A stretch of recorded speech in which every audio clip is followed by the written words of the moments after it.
نبی پاک کی اپنی سنت تھی. یہ بھی کہہ سکتے تھے سنتی و سنت ابیکم ابراہیم، میری سنت ہے اور تمہارے باپ ابراہیم کی سنت ہے. یہ نہیں فرمایا. جب صحابہ نے کہا قربانی کیا ہے، فرمایا سنت ابیکم ابراہیم، یہ تمہارے باپ ابراہیم کی سنت ہے.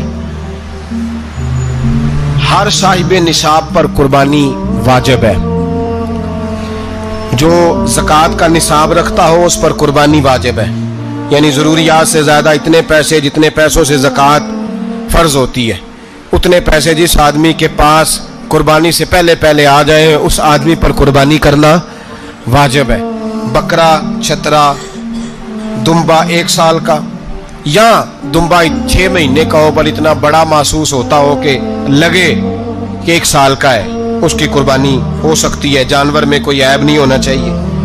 اتنا کمزور نہ ہو کہ ذبح جہاں اسے کرنا ہے وہاں وہ چل کے جا نہ سکے، اتنا کمزور جانور نہ ہو.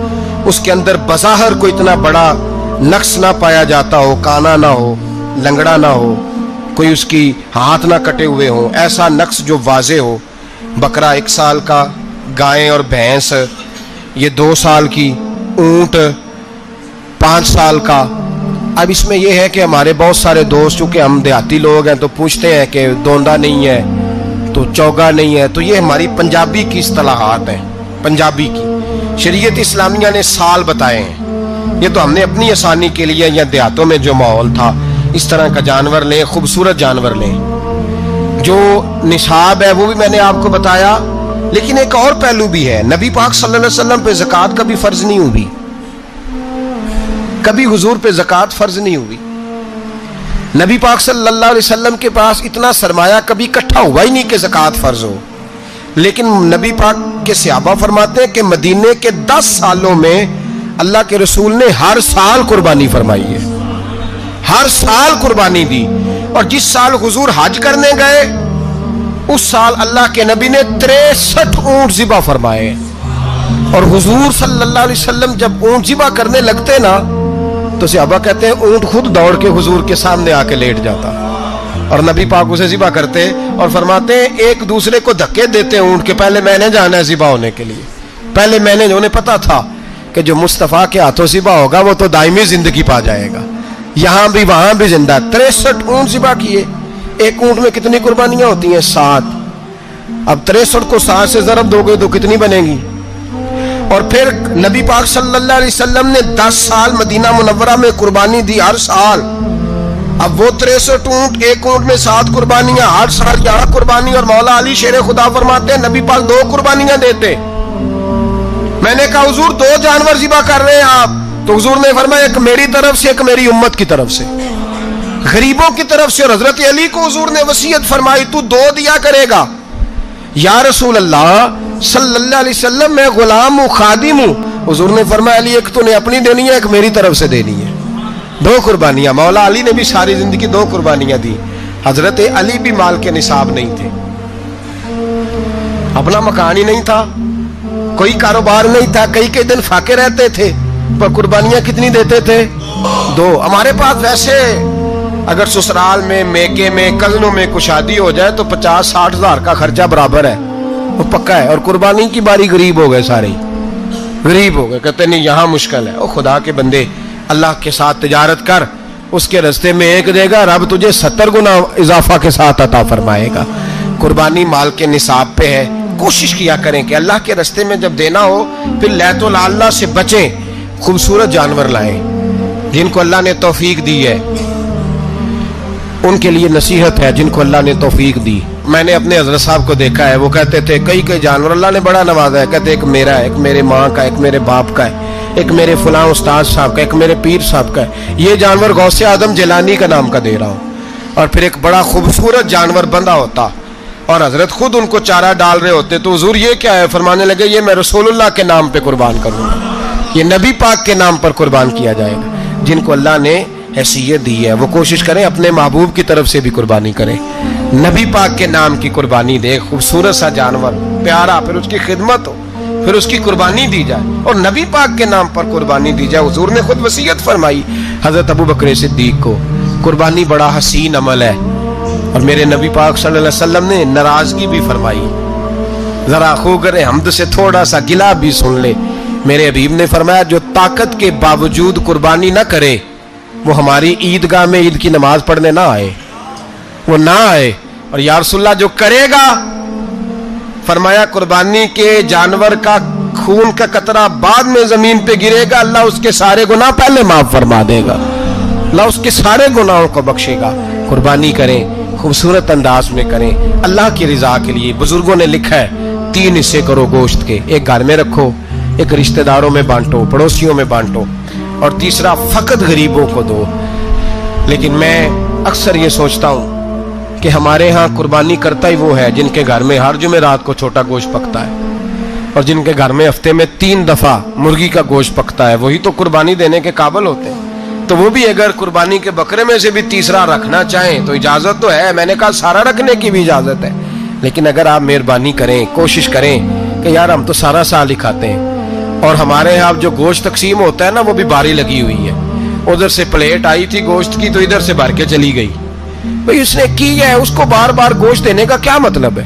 آپ یہ دیکھیں عزیزوں میں، رشتہ داروں میں، اور میں اگر تھوڑا سا آپ کی توجہ کرانے میں کامیاب ہو جاؤں تو سفید پوش لوگوں کو دیکھیں، کچھ سفید پوش ہیں، سفید پوش جن کے اوپر قرضے ہیں، بیماریوں نے جکڑ لیا ہے، گھر میں بڑے بڑے سخت مریض آ گئے ہیں، سفید پوش پہلے دیا کرتے تھے۔ آپ ان سے پوچھتے ہیں صاحب قربانی، تو بات کو ٹالتے ہیں، وہ کہتے ہیں سوچ رہا ہوں کوئی حصہ ڈال جائے، پردہ پوشی کرتے ہیں، کہتے ہیں کہیں حصہ رکھا ہوا ہے، پردہ پوش۔ اکثر وہ لوگ قربانی نہیں دے پاتے، اکثر دیا کرتے تھے اب نہیں دے پا رہے، کیوں؟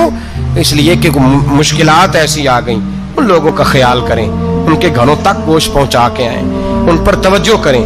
وہ سفید پوش آدمی کبھی ذکر نہیں کرے گا، کچھ تو ایسے ہیں جو خود پہنچ جاتے ہیں کہ ہمیں گوشت دیا جائے، لیکن کچھ سفید پوش ہیں لا یسألون الناس الحافا، اللہ فرماتے ہیں کچھ لوگ لپٹ لپٹ کے سوال نہیں کرتے، سفید پوشی کا بھرم رکھتے ہیں، کا مزاج نہیں۔ ان کی طرف دیکھیں، اپنے رشتہ داروں کو دیکھیں، خاص کر ان رشتہ داروں کو دیکھیں جن کا آپ کو پتہ ہے کہ غریب ہے، مجبور ہے، ان کے گھروں میں گوشت بھیجیں، غریب بیٹیوں غریب بہنوں کا خیال کریں، اس طرف متوجہ ہوں، ان کے ساتھ اس نے سلوک کریں، اس طرف آپ لوگ خیال کریں۔ اللہ تبارک و تعالی نے قرآن مجید میں نبی رحمت علیہ الصلاۃ والسلام سے فرمایا ہے کہ اے محبوب علیہ السلام، بے شک ہم نے آپ کو خیر کثیر عطا فرمائی ہے، انا اعطیناک الکوثر، محبوب ہم نے آپ کو خیر کثیر دے دی۔ اب آپ اس کے جواب میں یہ کریں کہ فصل لربک، اپنے رب کے لیے نماز پڑھیں، وانحر اور قربانی کریں، نماز پڑھیں اور قربانی کریں، ان شانئک ھو الابتر، آپ کا جو دشمن ہے وہ بے نام و نشان رہے گا، آپ کا دشمن۔ قربانی شعار اسلام میں سے ہے، قربانی اللہ کو بڑی محبوب ہے۔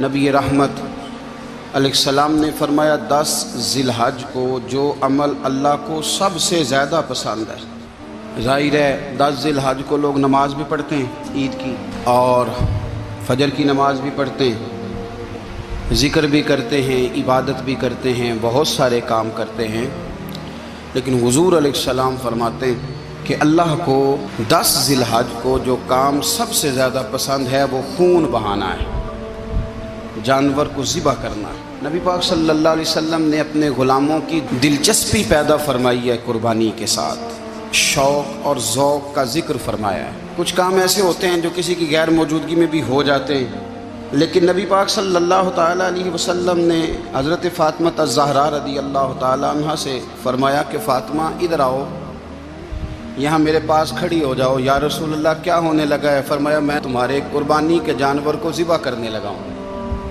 قریب کھڑا کر کے حضرت فاطمہ کو حضور نے ذبح فرمایا۔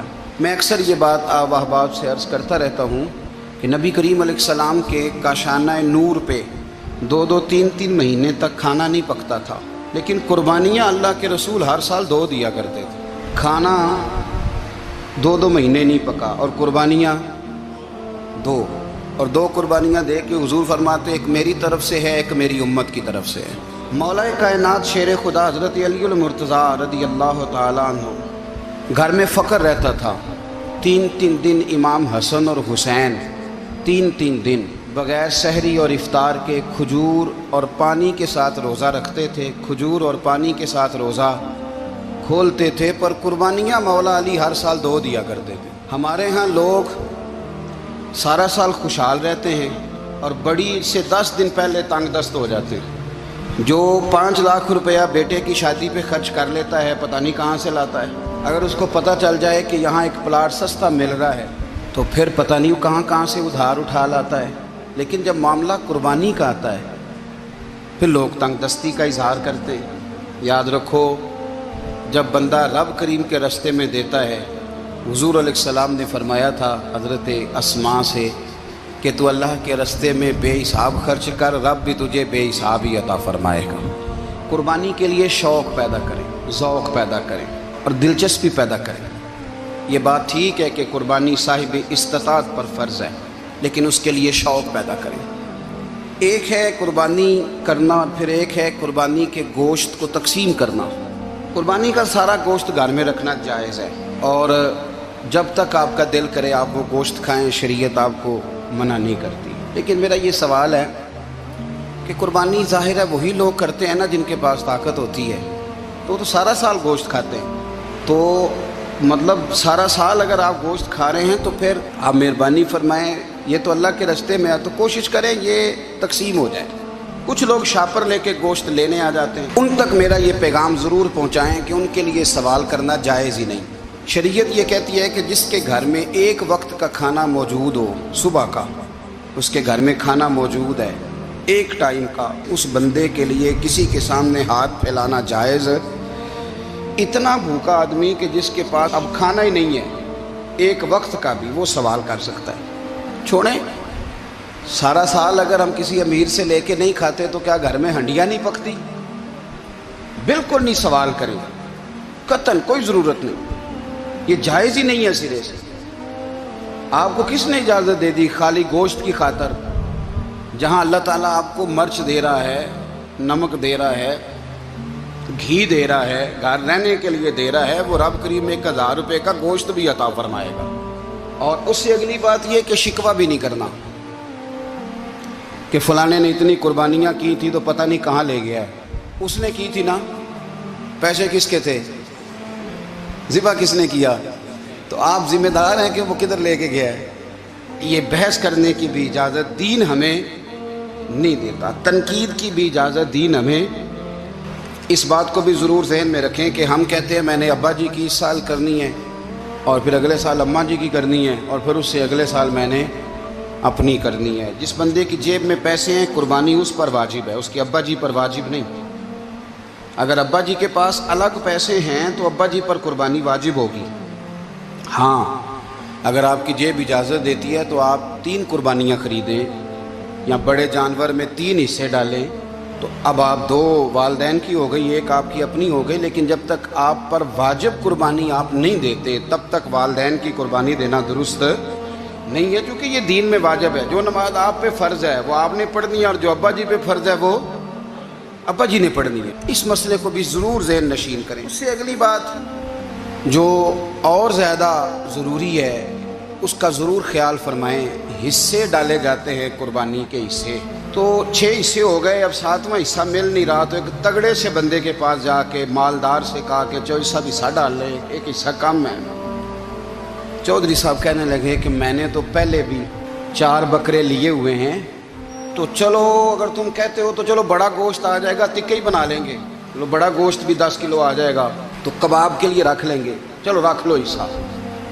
اب 6 بندوں کی نیت قربانی کی، 7ویں کی گوشت کی، اس کی نیت قربانی کی، پچھلے 6 کی بھی قربانی نہیں ہوگی، وہ بھی گئے کام سے۔ آپ اس بات کو سمجھیں کہ قربانی کا مطلب یہ ہے کہ خالص اللہ کی رضا کے لیے مخصوص وقت میں مخصوص جانور ذبح کرنا۔ اس لیے یہ ضرور توجہ کریں اس بات پر کہ ہم کئی لوگوں کو فورس کر کے شامل کر لیتے ہیں۔ بندہ مالدار ہوتا ہے وہ بھی کہتا ہے چلو ٹھیک ہے کوئی حرج نہیں،